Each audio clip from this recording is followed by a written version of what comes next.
tonight, Mark Moreau. He's here to talk about strategy. I have a new policy of introductions in that I'm going to have go for the lightweight introduction and allow Mark to do a far better job than me introducing himself. So without further ado, can everybody please put their hands together and give him a really warm welcome.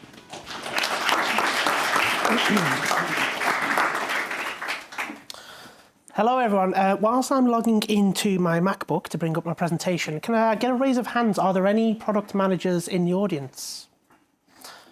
All right, this is going to be a really long 25 minutes if no one put their hands up. So thank you. Yes, so my name is Mark Moreau. I'm currently a product director at Digital Science, but I actually work for a company that some of you are potentially aware of called Overleaf. So we produce a product which is Google Docs for scientists. I'd like to talk to you today about a topic which is very dear to my heart. It drives me to endless frustration, and I find it absolutely fascinating why this topic is so difficult for people. I must say as well, two things. I am Scouse, so I naturally talk quite quickly.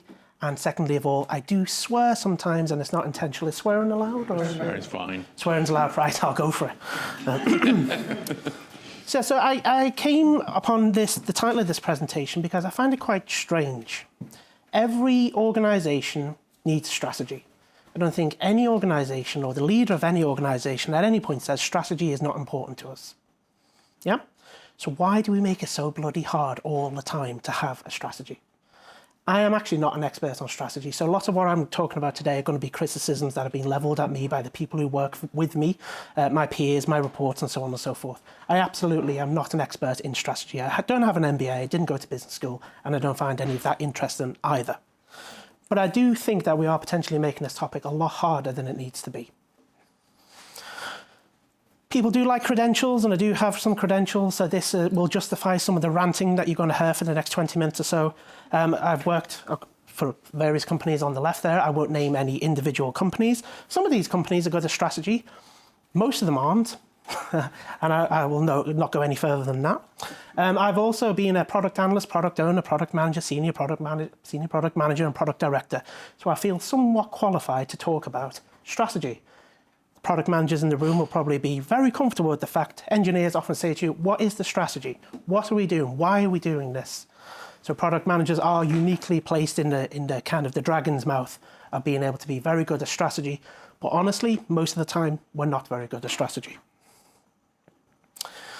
In an ideal world, strategy is a very simple concept. To have a strategy is to be able to have a vision of an ideal future state and be able to articulate a plan to bring that future state into reality. Not difficult, right? Ideally, if you work in a technology company or a product company, there'll be different layers of strategy and it will cascade throughout the entire business. You might have a corporate strategy, which is a financialization strategy, which looks at the finance and the governance and might dictate what merger and acquisition work that you undertake. There will also then be a business strategy about how you monetize your user base, how you prioritize products, which products you take to market, how you build them, and so on. There will also be a functional strategy as well, spread across both product management, engineering, UX, marketing, sales, and each functional leader will have this very clear vision in mind about what they're going to do, how they're going to respond to the higher business strategies and the corporate strategies, and the plans they're going to put into place to make it all happen. So in this lovely idealistic world, that's how things like objectives and key results become immensely popular frameworks. Because with an objective, all you need to do is look above you to the next highest cascade of strategy and formulate and articulate the things you're going to do to help that strategy come into place. See a few people nodding their heads. This sounds really simple, right? Really straightforward. Why the fuck is it never like that? It's such a strange topic. Because as I said at the beginning, nobody ever says the strategy is unimportant. No CEO is ever going to say, we don't need a strategy, or I'm making this up as I go along. The number one complaint that most people, and I know there's an element of Freudian projectionism here, that people will complain about strategy, whereas what they're actually complaining about is their salary. People will complain about strategy, whereas what they're actually complaining about is an absent product manager. Engineers will often complain about strategy as well as what they're actually complaining about is the last pull request they had to review and somebody rejected their comments and so on and so forth. But I do think there is a problem with strategy, and I've worked at lots of companies and I've spoken to lots of product managers who also struggle with strategy. Don't you really hate it when people do presentations with dictionary definitions from the Oxford English Dictionary and they just put or a Wikipedia article up on the board and then they just drone on about what this word means from You just Google ruined my search? presentation. Can anyone hazard a guess as to what this word means? Go on. It's like a What could I Greek- possibly be referring to this word? It's a taverna in Mykonos or something. Come on, someone's going to fall for it. Strategy. No, it's a trap. It doesn't mean strategy. It means strategia. Close enough. But it's where we get our word strategy from. Without going into Greek history, which I could happily do for several hours, just to give you the précis of this, basically it's an ancient Greek word which means an office of command. It's a position that you assume to lead people to achieve a certain thing. And that's, again, where we get the concept of strategy from. Often used in a military context, if you have the office of strategia in a military context, you'll be a strategos, i.e. a general. But you could also hold the position of strategos in a civil sense. You could be the town mayor and so on and so forth. So lots of our modern definitions of leadership come from the concept of a strategia or a strategos. That's a great title for LinkedIn, isn't it? Strategos, fractional strategos. And to go back to how the Greeks thought of this thing, it was an immensely practical activity. It wasn't a purely intellectual pursuit. The Greeks didn't have MBAs, and they definitely didn't have business schools. But this was essential to how they formulated their society and how they decided who was the best person to lead their city against whatever battle they happened to be fighting at that point in time. I did generate lots of these images using Gemini on Google Slides, and I think somebody's wearing sunglasses in one of them. I thought it was this one. But just keep an eye out. There is an ancient Greek wearing sunglasses, which kind of breaks the vibe. But the reason why I picked this image is that often people define strategy as, first of all, determining what game you're playing and then articulating how you're going to win the game. And again, this is really basic stuff. Where do you want to be? How are you going to get there? And what decisions and plans and tactics are you going to put into place to win that game? That's why they're playing chess.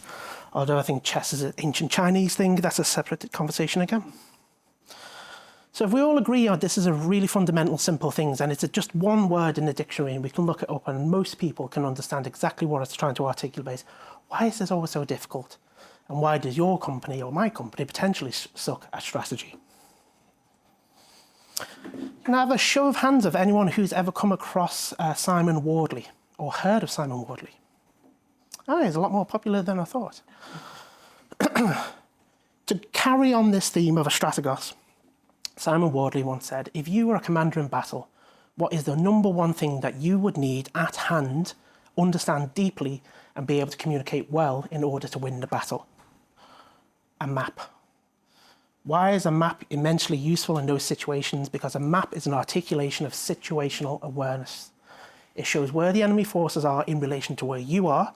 It shows the terrain and the geography, the advantages the opponent might have, the unfair advantages you might have, and ideally is updated quite regularly throughout the course of the battle. So a map is useful because space has meaning and it gives you situational awareness about where you're going to be. Now, I am not going to take any credit for that insight whatsoever, and I would encourage everyone to go ahead and look at Simon Wardley's presentation. So he used to be the CEO of a company, and he basically put his hand up one day and said, I have absolutely no idea what I'm doing with regards to strategy. He set off and established Wardley mapping, and there's a fantastic series of talks in which he talks about how maps are what you need for strategy, not SWOT diagrams, business process maps, charts, competitive analyses, Eisenhower matrices, whatever new fad somebody with an MBA is going to come out with. And Simon asked this rhetorical question, if you were a strategos in a battle, what would you need? A map or a SWOT diagram? Another reason why strategy becomes an immensely difficult and convoluted subject matter is that people conflate strategy with prioritization. If you know what your strategy is and if you know what your vision is going to be and how you're going to realize it, your prioritization should be self-evident. You should just know what you're going to need to do. Do you think any ancient Athenian ever stopped halfway through a hoplite clash to ask whether this was the most impactful thing that we could do on a spreadsheet right now? It's immediately obviously what they have to do. Now, this might be product manager heresy, and I make no apologies for that, but I damn hate things like rice analyses and SWOT diagrams and waste the shortest job first and the cost of delay and all these other things. Because if you have a strategy, you don't need them. If you don't have a strategy, they're useless. You've got bigger problems. If it was as simple as organising a spreadsheet and stack ranking them according to rice or ice, I would be a millionaire and not giving a presentation today because I just have a spreadsheet and I would just follow my spreadsheet and I would just go away and do it. So there's clearly, it might be necessary and it might be useful. Necessary, but it's not sufficient. And again, to reiterate the point, strategy is meant to be a very immensely practical activity that you undertake to realise a future state and to win and achieve something. It's not an intellectual pursuit. I'm sure I'm not alone in saying that when you receive a strategy, ideally, if you're lucky, it was written in the past year. It was written at an offsite. The CEO might or might not remember what he or she said about that strategy. You read it, you sit down and you think, this is entirely incomprehensible to me. I have no idea what I meant to do with this. Something's gone really wrong. And what I don't like as well, so we had a little chat before the conversation, if particularly junior members of staff, or people mid-level or don't have an MBA or so on and so forth, challenge that document that you got from the offsite that was written 12 months ago, you can be dismissed sometimes. It can be, oh, you don't understand this, it's above your pay grade, it's too intellectual, it's not sufficient to you. I call horseshit on that attitude. If the strategy cannot be comprehended by the people who are meant to make something happen, it is fundamentally not a strategy. It's theatre. It's big words, catchwords, probably got AI in there a couple of hundred times. But if it cannot be applied to the people who are meant to make the vision happen, it is not a strategy. That is a failure of leadership. So how do we turn the ship around? I've mentioned that, well, this is quite an abstract talk, but thank you for bearing with me as I ramble through this. I am going to drop some useful nuggets. I've mentioned Simon Wardley with Wardley mapping. That is one immensely practical thing that I would recommend. If you're interested in getting better in that strategy, go away and listen to Simon. Another one is a fantastic book by David Marquette called Turn the Ship Around. It's very cheap, $8.99 on Amazon. Treat yourself, get something nice. Basically, David Marquette was a submariner in the US Navy. He was given the most underperforming submarine in the US Navy group. I think it was called the Santa Fe. And he was able, in a matter of months, to turn the Santa Fe from the worst performing submarine in the US Navy to the #1 flagship across the entire estate. And his approach to strategy and leadership is now taught at the US Naval Academy as standard. Fantastic book. And why it's relevant to what I'm trying to say is that strategy and leadership are the same things. It is an abdication of leadership to say, here's the strategy and it's your fault if you don't understand it. How David turned the ship around, or the boat, as a submarine might be, is he provided the vision, he gave the context, he detailed the plan that everyone needs to do, and then he let them do it. Isn't that a revolutionary idea? He let people get on with turning the strategy and the vision into reality. I'd highly recommend that book. I've broken with the theme. I needed to put a cat meme in, because as I tend to do. If you want to get back to the strategy, it requires some self-reflection and introspection. If you're working in an organisation with a poor or absent strategy, you need to ask yourself, how much do I really care about this? Because there's going to be a lot of hard work to turn the ship around. I am a big fan of people who just want to get paid, okay? Who want to work 37 hours a week, are not paid enough to care about the fundamental existential nature of what this organisation is trying to be achieved.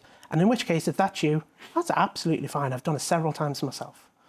But if you do want to turn the ship around, it's going to require a lot of hard work.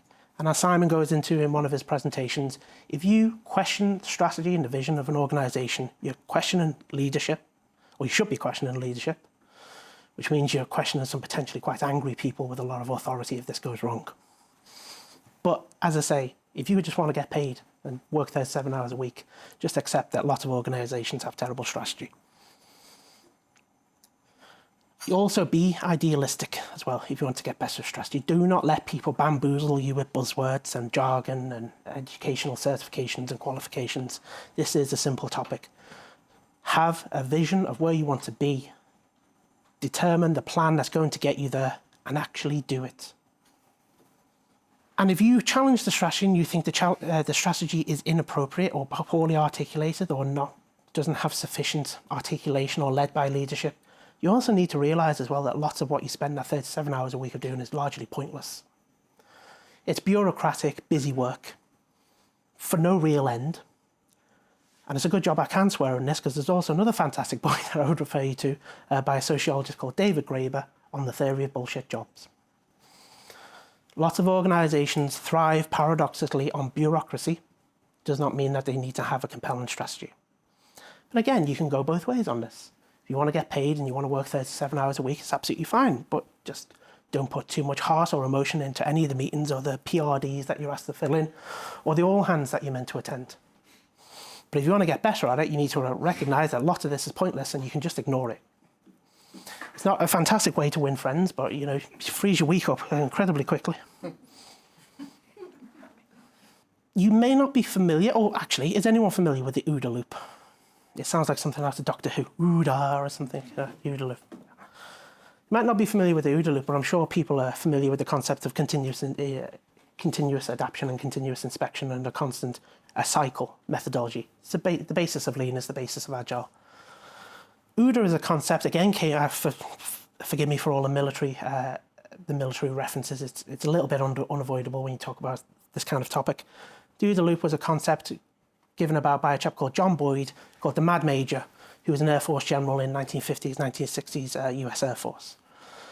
Basically, Boyd's insight was that the OODA loop is a situational awareness decision-making framework, which is basically a very complicated way of saying common sense.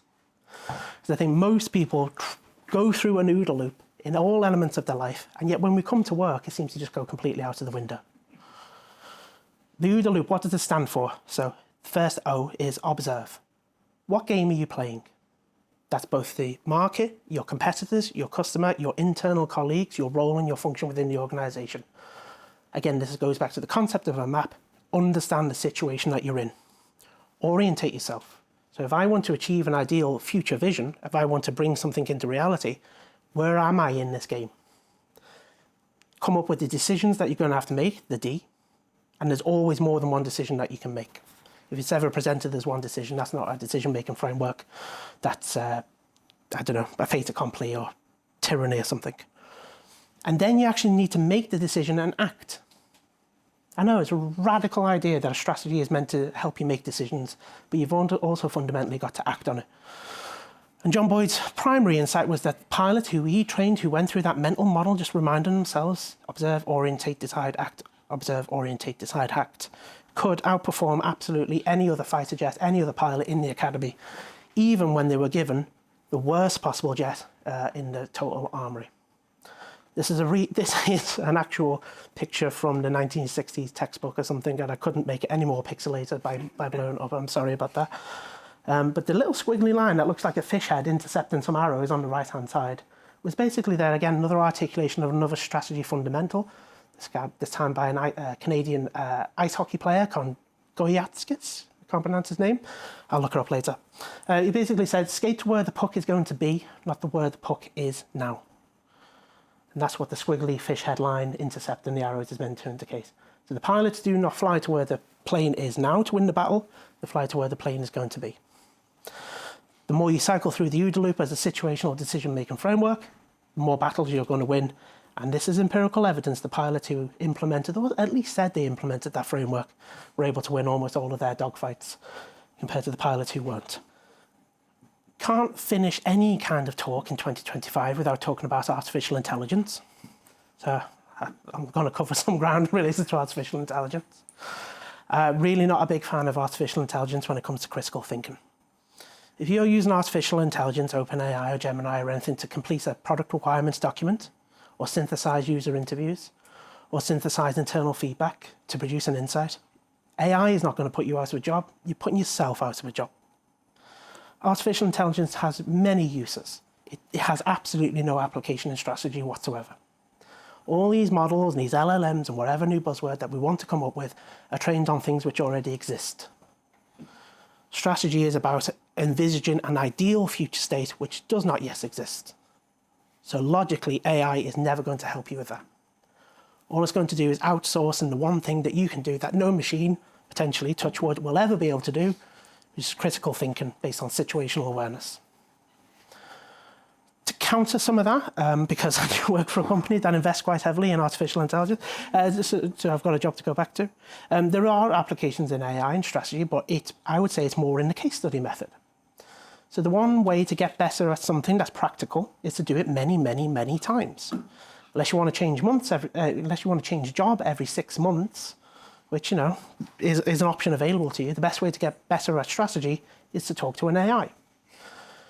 They now have wider context windows, they now have more awareness, and you can feed them internal company documents, external company documents. They can provide all the context they need to envisage a situation, and you can say, if I was the CPO for this company, what would I do? If I was the CTO for this company, what would I do? If I was a mid-level engineer and manager going through the merger of a company, and you can role play. And you can ask it to give you critical feedback on what kind of decisions that you would make. Again, to go through that OODA loop, so that when it comes to happen in the real world, you're a little bit more prepared for it than if you weren't. And I'll leave you with another esoteric reference, which might or may not make sense. So Epictetus was a Greek slave who became a Roman. He was a Greek who became a Roman slave, and he ended up being an advisor to some of the most powerful people in the world, the Roman emperors. And he was a Stoic philosopher, and one of his quotes was, "Don't explain your philosophy, embody it." To Epictetus, philosophy, abstract thought, was something very inherently practical, as I've just tried to obviously try and make my case for strategy being a practical activity. So next time somebody says, your strategy is poor, we have no strategy, ask them what they mean. And if you want to turn that ship around, and if you want to be the person who does make strategy a very real activity, don't just talk about it, don't write 700-page documents, don't fill in PowerPoint slides that nobody ever refers to. Embody it through action and making decisions. And some references there I appreciate. Thank you for bearing with me. That was quite abstract, a little bit ranty, a little bit more swearing than I planned as well. But there are some immensely useful materials that I would recommend if you want to get better at strategy. These have all helped me on one way or another. So Simon Wardley, the book, that's freely available on the website. You don't have to pay, and there's a course available on Wardley Mapping for £100. Very cheap, immensely, immensely useful. John Boyd, The Essence of Winning and Losing, has the concept of the OODA loop. So it's a 5-page presentation. That's really all it is, and it's available on Google search. It'll take you through the US Aviation Academy. David Marquette is a bit more of a standard book, 250 pages or so, but it's an immensely readable, and Epictetus, The Discourses, series of short paragraphs that you can read and apply both to life and to software development as a product manager. So thank you, everyone. I really enjoyed that. It was a bit of a therapy for myself, I must admit. If anyone has any questions or any discussion, I'm happy to take them now. If you disagree with anything I said, disagree with me publicly, and do it on LinkedIn, and I'd be happy to respond. But thank you.